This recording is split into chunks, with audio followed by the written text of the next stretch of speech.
સ્થાનિક સ્વરાજ્યની ચૂંટણી પહેલા અનેક નેતાઓના શ્વાસ અદ્ધર. અમદાવાદ શહેર ભાજપે જાહેર કરી 70 સભ્યોની કારોબારી યાદી. કારોબારીમાં મનપાના કોર્પોરેટરને પણ સ્થાન આપવામાં આવ્યું. કારોબારીમાં સ્થાન મળતા ફરી ટિકિટ મળવી મુશ્કેલ હોવાનો ગણગણાટ શરૂ થયો છે. આ વિશે વધુ જાણકારી મેળવી અમારા સંવાદદાતા કુશાંગ ફોન લાઈનથી જોડાયા છે. કુશાંગ, અમદાવાદ શહેર ભાજપે 70 સભ્યોની કારોબારી યાદી જાહેર કરી છે. આ વિશે વધુ શું જાણકારી?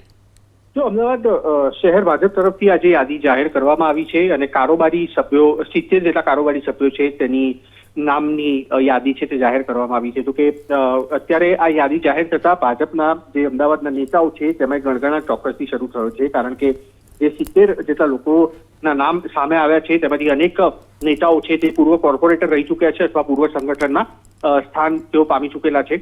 વાત કરીએ મયુર દવે, જે ખાડિયાના પૂર્વ કોર્પોરેટર રહી ચૂક્યા છે, ભાજપના સિનિયર નેતા છે, તેની સાથે વર્તમાન ટર્મના દેવાંગ દાણી, જતીન પટેલ સહિતના જે શીતલ ટાકા દંડક રહી ચૂકેલા છે તેમને પણ આ કારોબારી માં સ્થાન આપવામાં આવેલું છે. સ્વાભાવિક રીતે આ એક તર્કના આધારે અત્યારે અનુમાન લગાવવામાં આવી રહ્યું છે અને ચર્ચા શરૂ થઈ છે, કારણ કે ભાજપ જે હંમેશા એક હોદ્દા અને એક વ્યક્તિની વિચારધારા સાથે ચાલતો આવેલો પક્ષ છે અને તેના ભાગરૂપે આ તમામ લોકોના નામ જે જાહેર થયા છે તેના કારણે ગણગણાટ શરૂ થયો છે કે હવે પછી સ્થાનિક સ્વરાજની ચૂંટણીઓની જે હિલચાલ શરૂ થશે તેમાં આ નેતાઓને ફરી એક વખત ટિકિટ આપવામાં આવશે કે પછી તેમને સંગઠન ક્ષેત્રે પક્ષ છે તેમની મદદ લઈ શકે તેમ છે. હાલ તબક્કે એક બાદ એક રીતે કર્ણાવતી સંગઠન છે તે આ રીતના યાદીઓ જાહેર કરી રહ્યું છે અને તેને લઈ અને ત્યારે ભાજપના નેતાઓ છે તેમાં ચોક્કસથી એક ચર્ચા વિચારણા છે તે શરૂ થઈ ચૂકી છે.